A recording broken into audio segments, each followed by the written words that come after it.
Okay, so lesson 3 na tayo. So it is about lesson 3, so decimals. So more on basic talaga yung discussion natin for the 3 topics na nauna. So okay, learning objectives of this lesson is use the place value to read and write numeric and verbal decimal. Round off decimals to indicate positions. And add and subtract decimals and multiply and divide decimals. Okay. So tumungo tayo sa formal discussion. So decimals. So decimal are fraction or decimals rather yung nakalagay dito with denominator at 10, 100, 1000 or any multiple or power of 10. So the numerical value of a decimal numeral is always less than 1. So ibig sabihin kapag decimal nga less than 1 lagi siya. Pero 'di ba, pag nahaluan na siya ng whole number, kunwari 40.23. So ang decimal doon yung 0.23. So yung nasa una it is a whole number. So sabi dito, si decimal daw ay fraction. So 'di ba, si decimal is nag-derive sa fraction. So kapag dinivide mo yung numerator and denominator ng fraction, makakapag-produce ka ng decimal. Okay? So next.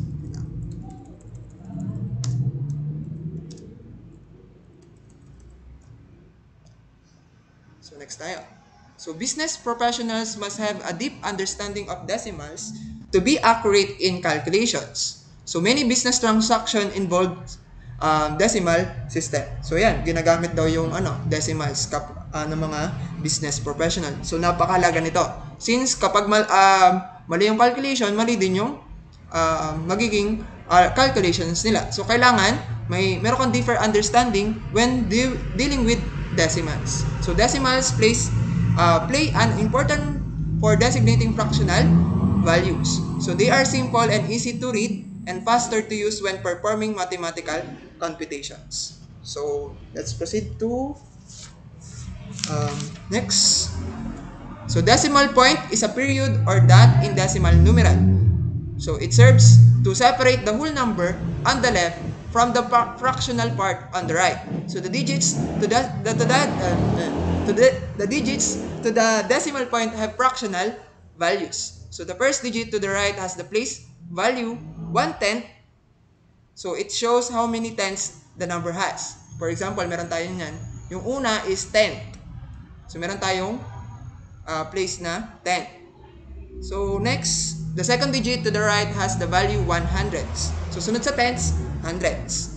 So it tells how hundreds the number has and so on. So hanggang maabot natin yung dulo ng ating decimal. So notice that the ending TH was used to indicate a place value. So katulad ng sinabi ko sa inyo last time, kung ang ginagamit natin sa whole numbers is walang TH, so sa decimal gumagamit tayo ng TH para malaman natin na yung ating sinusulat or binabasa ay decimal. So TH yung ating magiging clue word or clue para malaman natin na siya ay decimal. And also, pagkatapos kasi ng end, di ba si end yung nagsasabi na yung kasunod niya ay decimal. So kapag translate natin yung number or numerals into word, yan, nilalagay natin siya ng end para sa decimal. So mamaya, pakita natin. So ito yung decimal number place value chart. So for example, meron tayong example na numeral. So 0.578216394. So meron tayong iba't ibang place value. So ang ating tens ay 5. So hindi si 0. So si 0 hindi nilang nilagay dito, ang tawag diyan ay ones. Okay? Kapag decimal, sa decimal, nagsisimula lagi sa tens. Yung nasa una is ones. Okay? So, tens, hundreds, thousands, 10,000s, 100,000s, millions, 10 millions, 100 millions, and billions. So, and so on and so forth. So, hanggang 4 lang kasi to kaya hanggang billions lang to. So, yan yung mga decimal number place value for this decimal. So pag binasa siya, pag binasa siya ay 5 billion 700 wait lang. Ilan ba dyan? 1, 2. Ayan. 500.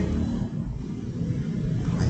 So, 578,216,394 billions. Sa dulo nilalagay yung kapag sinusulat into word yung ating decimal. So, magbigay tayo ng example para makita nyo mabuti kung paano siya isinusulat. So, wait lang. So, proceed tayo dito sa board natin para mas makita nyo.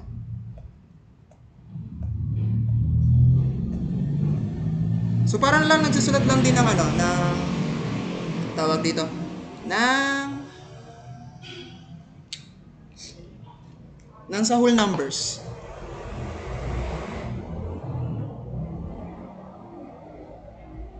Saan ba yun? Okay. So, ilagay natin. For example, ito pala yung hinahanap kong mas kahapon. So, letter A. So, 6.12. So, paano siya isusulat in words? So, example natin is write the number in words. So, for example, 6.12. So, pag sinulat siya into words, ganito siya. So, 6. Okay? 6 siya. N. Naglalagay tayo ng N kapag may decimal. Kapag wala siyang decimal, hindi nilalagyan. 6. And, pag binasa natin siya, kapag, di ba, tinanggal natin to, ang basa natin dyan ay 12, di ba? So, 12 ang ilalagay natin. So, 6.12. And, 12. Then, sa dulo, nilalagay yung kanyang place value. So, di ba, pag binilang natin, 10, tenths, hundreds. So, ilalagay natin ito, hundreds. Okay, hundreds siya. Yan. So, next. So, nagigets to. Okay. Gawin natin, haba natin ng konti para makita natin mabuti. Letter B. 45. 0.807. Yan. So, translate natin. 40. So, walang U. Okay, 40. Tapos, dash 5. So, 45 yon yung whole number natin. And, 80. Ay, hindi pala 80. So, mali. 8. 8. So, tama. And 800. 7. Kung ano yung pagsulat natin dati sa whole number, ganun din. Kaso nadadagdagan talaga siya ng end at saka yung place value niya. So 10, tenths, hundreds, thousands. So thousands ang nakalagay dito. So yan. So another example. Okay, haba natin. 10.2, 3, 4, 5, 6 yan. Okay. So, translate natin. So, kasya pa ba? Check ko lang. Okay. Check natin. Ito na lang sa taas. So, 10. And, ano ba yan? 23,000. Tama. 20. Lagyan natin dash 3. 23,000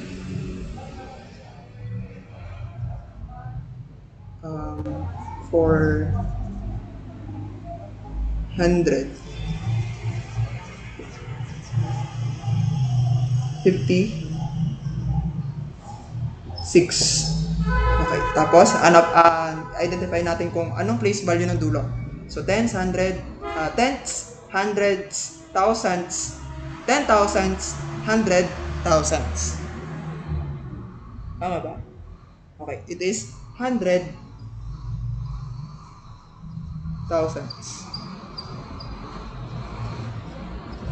So, ganyan. So, nagigets yung pag-construct ng, ng decimal natin to words. Okay. Magbigay pa tayo ng example para, para mas maintindihan nyo pa ulit. So, isa pa. So, yung isa naman is, wala naman siyang whole number. Paano kaya yun? So, ganito na lang. Buray natin to lahat.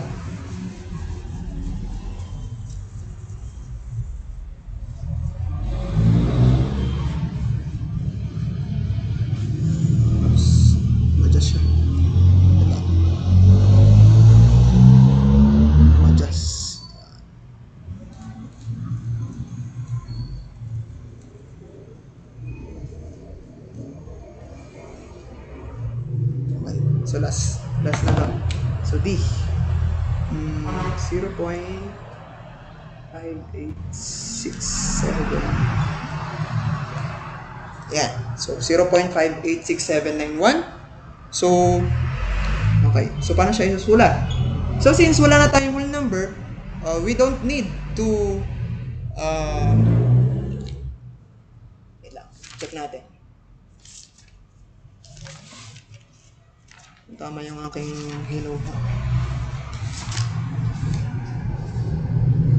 Okay, so kahit hindi na siya.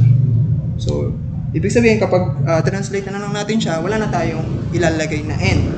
So, since di ba kapag tayo nag-identify ng, kung yung binibilang natin yung, yung place value, so, eliminate natin 0.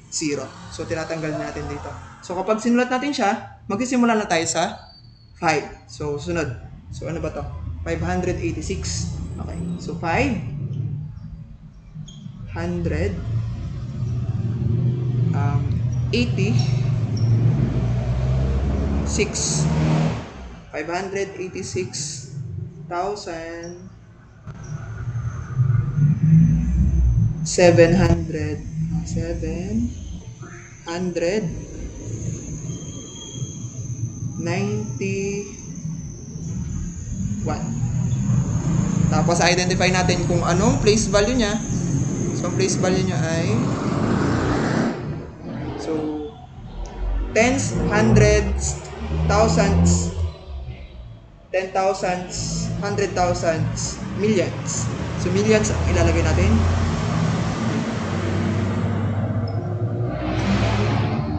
So tama ba yung place value natin? Ulitin natin. Tens, hundreds, thousand, 10,000s, 100,000, millions. Okay, millions. Okay. So yan. So next na tayo.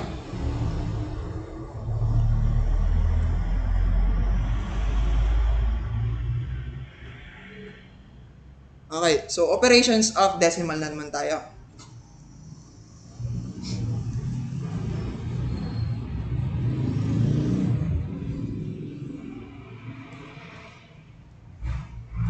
So hindi ko pa na-upload yung ating module since nagagawa kasi ako ng tatlong module, hindi ko siya ma-upload agad. So in-edit ko pa. So ito naman ay makikita nyo sa module. Okay. So yung sa operations of decimals, so similar lang din siya sa whole numbers. Pag nag-add tayo, nag-subtract tayo, division, division, and multiplication. So halos magkakaparehas lang din sila. So ang pinagkaiba lang ni decimal, meron siyang decimal places o may point tayo na tinatawag. So magbigay na lang tayo ng example for adding. So mag-start tayo sa adding. Adding decimals. Okay. So adding decimals tayo.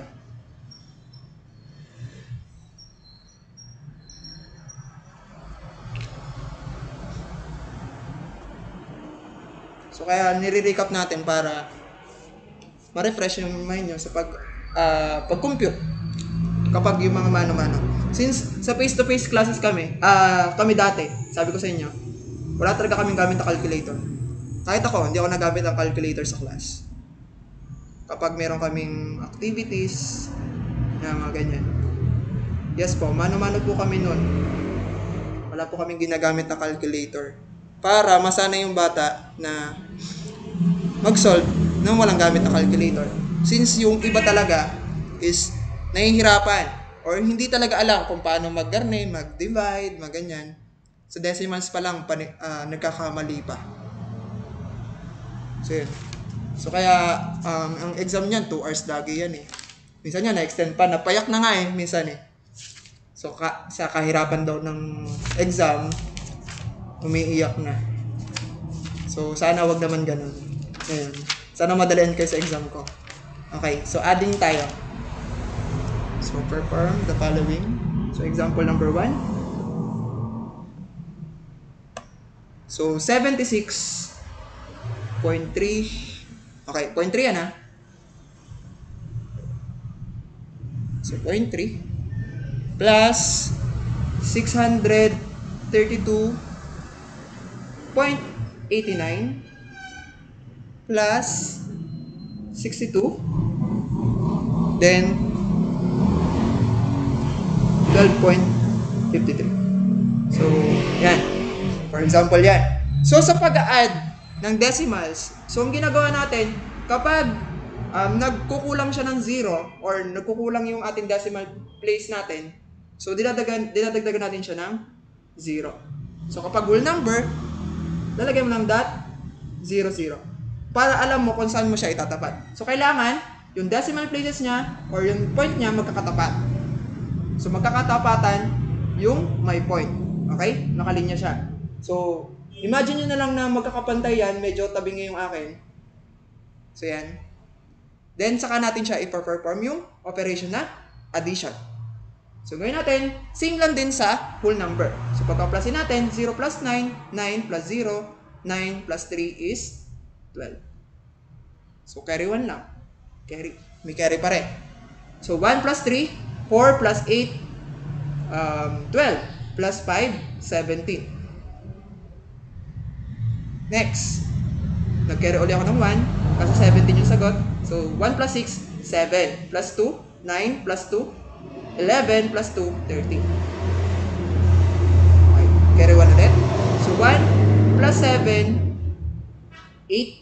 Plus 3, 11. Plus 6, 17. Plus 1, 18. Tapos carry 1, 7. So, next. So, ilang decimal places yan? Dalawa. Yung pinakamarami. So, dito yan. Okay? So, 783.72. So, titignan nyo lagi ha kung ano yung lumabas dito. So, yan. So, 2 decimal places siya. Okay, 0.72. Kunwari, yung nasa dulo ay 0. May 0 pa din eh. Pwede naman magdagdag ng 0 pa dito. If necessary. So, kapag minsan kasi may 0 sa dulo, ini-eliminate na siya. Pwede nang hindi ilagay. Pero pwedeng meron. So, wala naman yung kaso. So, kahit yung may 0 sa dulo, okay lang. So, ito na yung final answer for this. Okay, next. Subtraction tayo.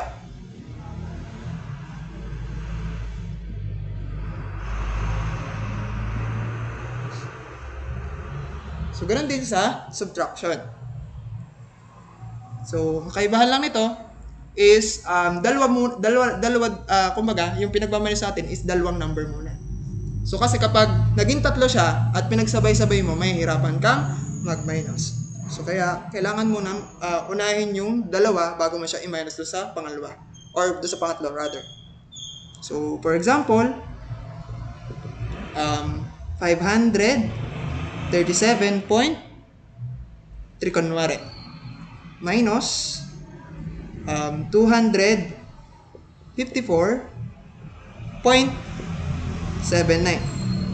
So, magkatapatan pa rin yung may point, yung decimal point, then 0, magdadagdag tayo. Ayan. So, ganun.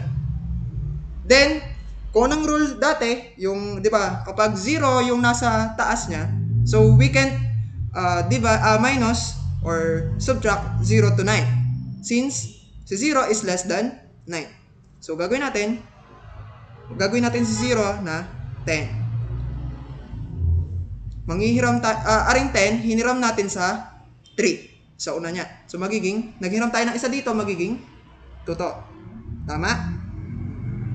Okay, next.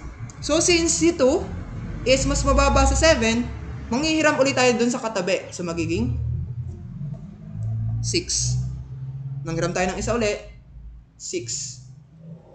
So 6 si 6 naman mas taas na kay 4. So we don't need to hiram dun sa kabila. So okay na yan. So pag minusin natin, 10 minus 9 is 1.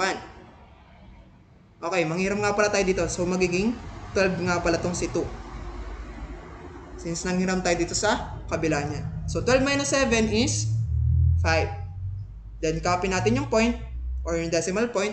Next, 6 minus 4, 2. Okay, check natin. Si 3. Si 3, mas maliit naman, mas maliit sa 5. So, yes po. Okay, yan. So, manghihiram ulit tayo dito sa kabila, magiging 13 naman to. Then, the other one is magiging 4. So, 13 minus 5 is 8. 4 minus 2 is 2. So, ganun. Sundin nyo lang yung mga tinuro sa inyo nung elementary kayo at saka high school kayo sa pag adding, subtracting, yan. So, malalaman nyo or masasagutan nyo siya mabuti kapag alam nyo yung process. Okay? So, ito yung sa adding and subtraction. Or addition and subtraction. So, tumungo tayo sa multiplication. Okay, multiplication tayo.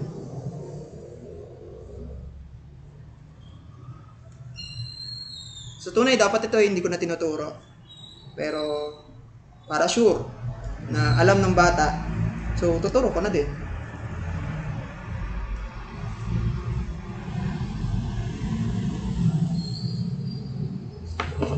Okay. So, division, multiplication muna tayo, bago tayo division. Yan. So, multiplication naman tayo. So, for example, 0.63 times, ganun pa rin ha, nililinya pa rin sa point yung ating given. So 62.7. Then may times dito. So ganun pa rin sa multiplication. So unahin mo yung nasa right. So 7 times 3, 21. Tama? Okay. So 7 times 6 is 42. Plus 2. Okay, 44. Okay, carry 4. Ay, hindi pala. Tama. 7 times 0 is 0. Plus 4 is 4. Okay, ito naman 2. 2 times 3, 6. 2 times 6, 12. Carry 1. 2 times 0, 0. Plus 1, 1. Okay ha, yun na, pagka-plus. Pagka-times. Next, sila, 6. 6 times 3, 18. Carry 1 ulit. 6 times 6, 32. Plus 1 is 33. So, carry 3. So, 6 times 0. Alin. Wait lang. So, 36 daw yun. Wait lang. 6 times 3, 18. 1. Tapos, carry 1. 6 times 6, 36 plus 1, 37. Carry 3. Okay. 6 times 0, 0, plus 3, 3. Tama ba? Okay, so tama na. So, bring down 1, 6 plus 4, 10, carry 1, 4 plus 1, 5, plus 2, 7, plus 8, 15. Carry 1, 7 plus 1, 8 plus 1, 9. 3. Then, bibilangin natin kung ilang decimal places. So, 1, 2, 3. So, meron tayong 3 decimal places. So, ibig sabihin, hanapin natin kung saan natin siya ipo-point. So, magsisimula tayo dun sa right. So, bilangin natin, 1, 2, 3. So, dito yung decimal point. Or, pwede natin bilangin yung number mismo. 1, 2, 3. So, ito yun, dito sa unahan yung decimal point. So, naintindihan naman yan, siguro. So, kaya pa isa-isang example na lang tayo dito para madali. Okay. So, division. So, dito sa division, medyo, alam ko, medyo malilito tayo sa division. So, since minsan, ang ginagawa kasi dito, minumove yung decimal places, since yung nasa loob ng, tawag dito, yung nasa loob niya is mas maliit kumpara doon sa nasa labas. Okay. So, magbigay tayo ng example na ganun. Kasi nalilito. Bigay tayo ng isip na lang ako. 0.4876 divided by 0.4. Yan. So, ganyan. For example, ito yan, 0.4876 divided by 0.4. So, paano siya gagawin? So, pag ganitong parehas na decimal yung given, so, ang ginagawa dyan is minumove yung decimal places to the right. Kapag parehas lang siya, pag ganito ang given, tsaka, parehas na decimal. Sir po, nalito ako, nagpasa po kasi ako ng module ng mga kapatid ko. So, okay lang yan. So, move natin decimal places sa kabila. So, magiging 4 na lang siya. Kapag nilipat mo din to, magiging 4.876 na siya. So, doon magsisimula yung decimal place natin. So, lagyan natin dito ay, bura na natin to. Okay, dito na yung point. So, para hindi kayo malito, lagyan nyo lang din ng 0 dito sa taas. Pwedeng walang 0, pwedeng wala. Pwedeng meron, pwedeng wala. Yan. So, next. So, mag-start na tayo mag-divide. So, adjust ko lang tong 0. Dito pala dapat. Yan. So, dito na tayo mag-start. So, 4 divided by 4 is... Ay, hindi pala. Tama pala yung point natin kanina. So, dito nga pala. Tama ba? Okay, tama. So, nilinya lang natin dito. So, 4 divided by 4 is 1. So, 1 times 4, 4. So, minus 4 minus 4, 0. So, bring down 8. 8 divided by 4, 2 times 4 is 8. So, minus ulit. So, 0. Bring down 7. 7 divided by 4, 1. So, pag minusin natin, 1 times 4 is 4. 7 minus 4 is 3. Bring down 6. So, 36 divided by 4 is 9. Tama? 9. Tapos, 9 times 4 is 36. Then, 0 na siya sa dulo. So, yan. So, ang sagot dito ay 1.219. Okay. So, check natin kung tama. So, recheck natin ha. So, gawin natin, i-reverse engineer natin.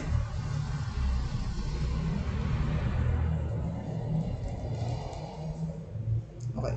So, gawin natin, pag-multiply natin itong 1.219 sa 0.4. Okay. So, para malaman natin kung tama yung nasa loob. Okay. So, ayun, ang sagot natin dito sa una dito, 0.4876. Nung hindi pa natin nag-move yung decimal places natin. Okay? So, 4 times 9, 6. 4 times 1, 36 pala. 4 times 1 is 4 times 3. 4 times 1 is 4 plus 3, 7.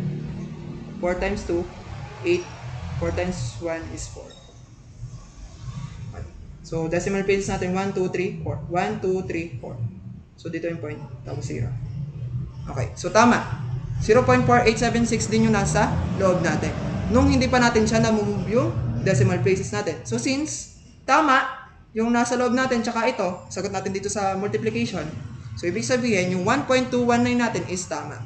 So, tama yung ating sagot dito. Okay. So, yun yung sa pagparehas yung decimal natin. May yung dito 0.4 tapos ito 0.4 din, 876. So next, basta may point, ito kabila. mag-move pa rin tayo ng decimal place sa loob. So, magbigay tayo ng ganun. Para hindi tayo mahirapan. Suburin natin to. Yung PSA ko, nasa lamesa mo. Wait lang. Wait lang eh.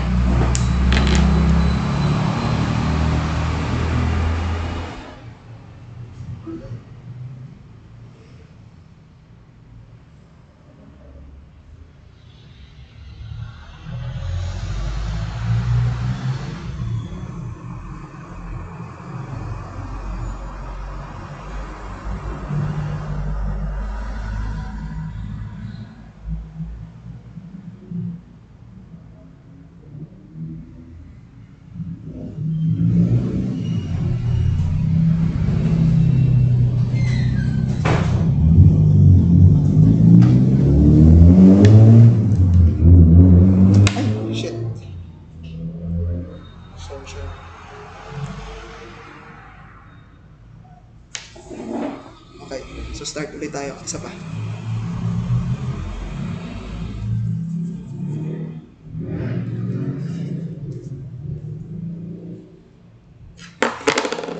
Um, 1.4. Dalian lang natin para hindi nasasakop yung space natin.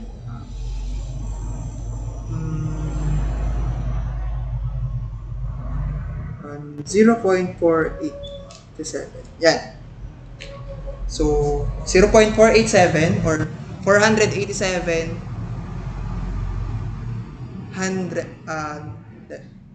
tens, hundred, thousands. 487 thousandths divided by 1 and 4 tenths. Ayan. So, pag binasa natin. So, gawin natin ganun din. I-move natin lagi yung decimal places papuntang right. Yan. So, magiging 4.87 na dito, tapos dito ay 14. Ito yung point natin. So, next, divide na natin. Is 4 can be divided by 14? So, hindi. So, lagyan natin dito ay 0. So, 0 times 14 is 0. So, bring down 4. Bring down 4. Minus 0 is 4. Tapos, bring down 8 tayo. So, 48 divided by 14. So, hanapin natin yung malapit sa 48. So, 14 times 3. Okay. 42. So, 3 yung pinakamalapit. So, 3 yung ilalagay natin dito. So, 3 times 14 is 42. Okay, pag-minusin natin. 8 minus 2, 6. 4 minus 4 is 0. Bring down 7. So, 67 divided by 14. So, plus lang tayo dito ng 14. 56 plus 14 is 80 na. So, lampas na siya. So, pang ilan siya? 4. Pang 4 siya. Okay, pang 4. So, 4 yung ating sa 67. So, 4 times 14 is 56. So, 7 minus 6, 11. 11. 1 pala. 6 minus 5 is 1.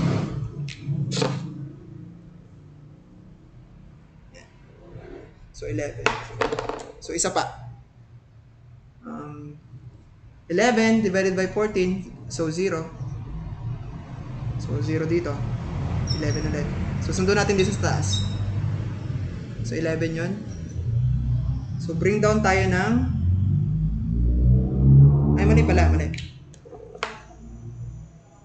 Mali pala. Mali. So, 11. Magdadagdag tayo pala ng 0 dito. So, hindi ito 0. Yan. So, bring down 0. Si 110, divide mo sa 14. So, try natin si... yung pinakamalapit. 7. So, 7 times 4, 28. So, 98.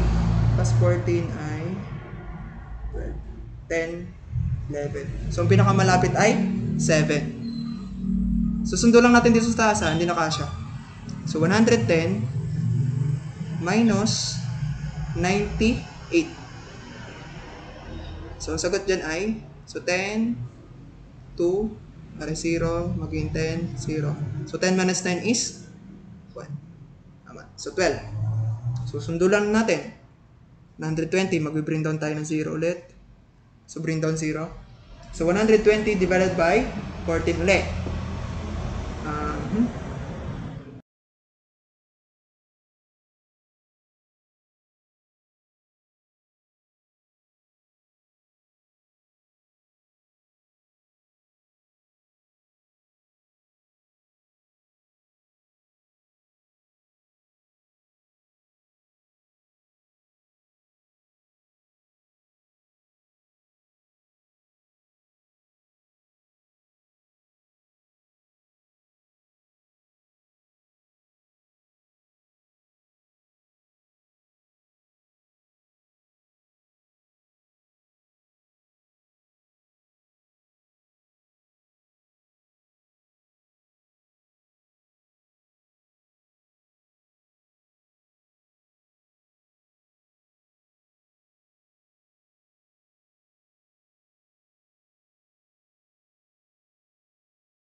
So, ang gagawin natin dito, nga pala, is, ira-round up natin siya in siguro 3 decimal places na lang. Kasi sa haba yung ating computation. So, try natin. So, 120 divided by 14 ay, try natin mag-add ulit ng 14 dito. So, 126 na to. So, ibig sabihin, hindi na siya kaya. So, siya ay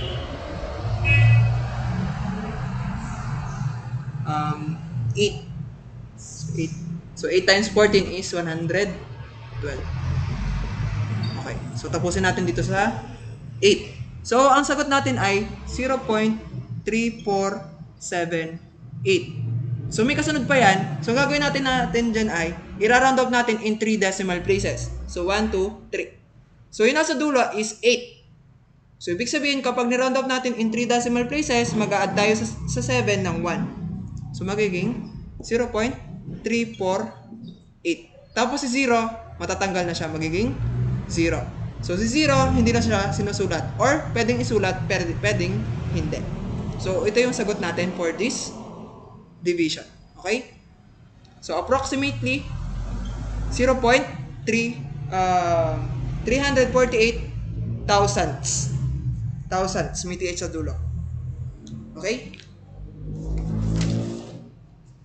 So, yan.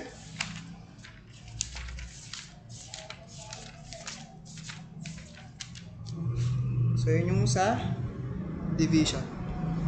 So, naintindihan ba? Okay. So, tatandaan nyo yan ha. Kapag mag-i-indicate na lang ako kung hanggang saang tawag dito, kung anong ilang decimal places siya ira-round up. Kapag nagra-round up kasi tayo ng ganito, ng division, so pag divide natin, kailangan yung lumabas natin is 5 decimal places kapag 4 decimal places yung ira-round up natin para may round up natin into 4 decimal places. So dito, para ma-round up natin into 3 decimal places, dapat yung kasunod na decimal is alam natin. Kapag hindi natin alam, hindi natin siya mara-round off. Or magmamali tayo ng round off. Okay? So, yan. So, may nakalimutan akong i-discuss.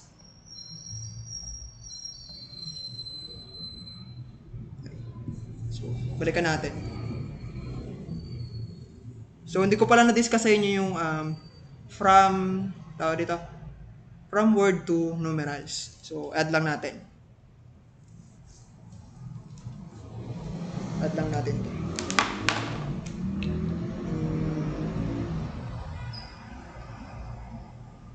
Sixty-two.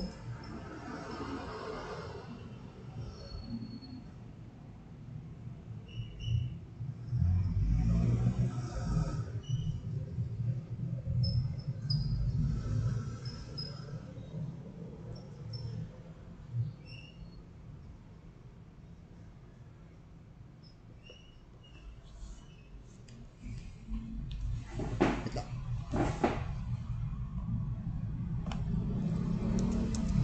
$3,000,000.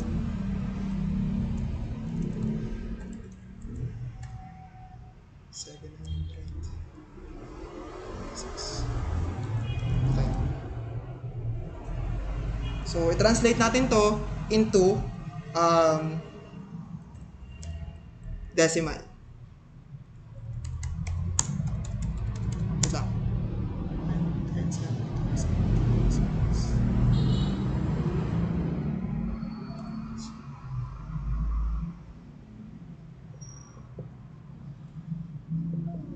Okay. So, try natin. So, si 62, translate natin into numerals. So, 6, tsaka 2. Then, meron tayong end. So, ibig sabihin, may decimal point tayo. Next, 3 million. So, 700 now. So, nag-skip siya ng 1,000. 3,750,000. So, may ibig sabihin, dito ay 3 zero. Next, 756. So, tingnan natin kung tama yung kanyang dulo. So, tenths, hundreds, thousands, 10,000s, 100,000s, millions, 10 millions. So, tama. So, ibig sabihin, ang translation nitong word na to is 62.3000756.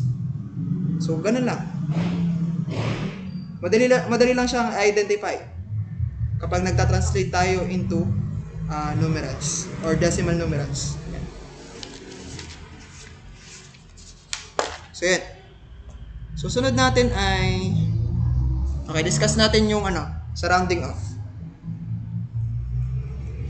So, para lang din yung sa whole number yung discussion natin for this.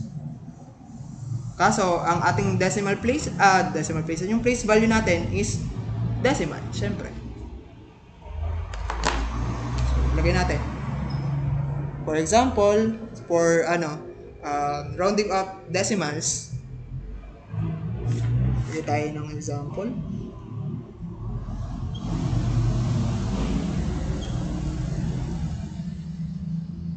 Round off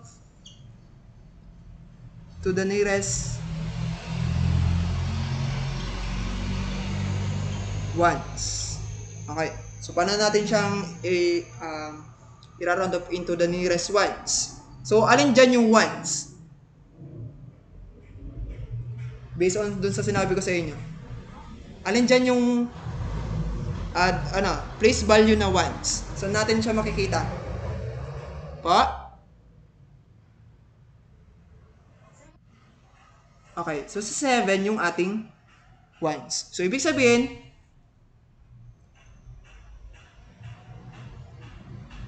okay, so tama, nearest ones nga. So, ito yung pinakamalapit, so 7. So, yung sunod, titingnan natin lagi. Yung nasa right nung place value natin. So, ang place value natin ones. So, yung nasa kanan niya is 3. Okay?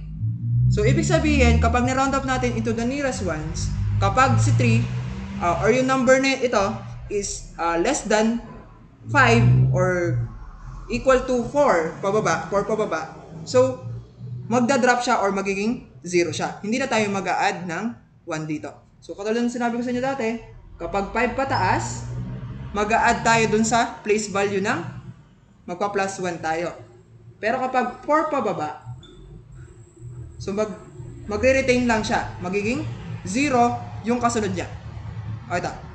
Okay. So sa case natin, magiging 17. Okay, 17 lang. So pwede mo lagyan dito ng 0. Okay lang. Pero sa tunay, tinatanggal na to. So pwede natin siya isulat as 17 na. Okay. So it is the final answer. Huwag nyo nalagyan ng 0. So 17. So next. Kasya pa ba? Magbigay tayo sa pa. Letter B. So 3.4 to 6. Round off to the nearest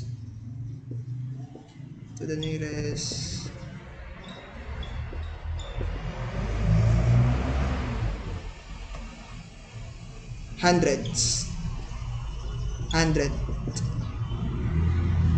Yeah. So the nearest 100. So nasan yung nearest 100 na yan? Alin? Okay, so 2. Lagyan natin ng guhit para hindi tayo malito. So tingnan natin yung kasunod. So ang kasunod natin ay 5 pataas. So magiging plus 1. So magiging, kita pa ba? Hindi pala kita. Okay, purahin natin ito.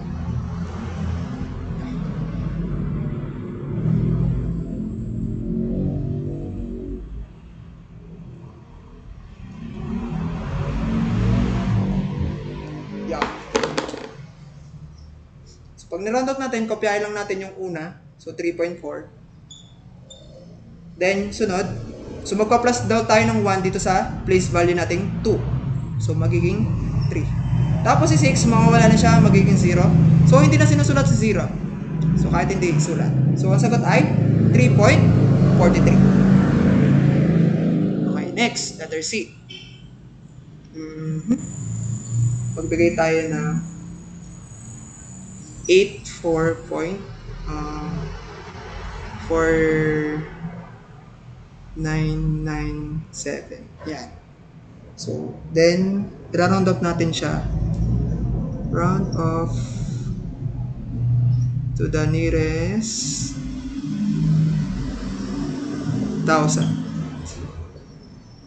Okay. So, 1,000 yung ating place value. So, alin dyan yung 1,000? Dito sa 84.4997. Okay. Aling 9? Okay, so ito. So, 9. So, ang kasunod niya ay 5 pataas. So, plus 1 tayo. So, since yung nasa una ay 9 din, tapos 9 din to, okay, isulat natin. 84 point. Okay, mag-start tayo dito sa 7. So, 0. So, 9 plus 1 is 10. So, since naging 10 na siya, magiging 0 siya. So, dahil sobra siya, mag-a-add tayo ng 1 dito sa una. So, plus 1. So, 9 plus 1 is 0. So, 10, di ba? 9 plus 1 is 10. So, may sobra pa rin 1. So, ipa-plus natin sa 4. So, per plus 1 is 5. Tapos, yung 0 sa dulo, matatanggal na siya. Yan. So, ganun yung pag-round off. Pag ganyan yung magkakasunod, ayan o, 9 magkasunod, so mag-a-adjust siya hanggang dulo. Okay? So, kahit sabihin na yung ni-round off natin is in nearest thousands lang, apektado lahat itong tatlong to. So, ito yung sagot natin for this problem or for this decimal.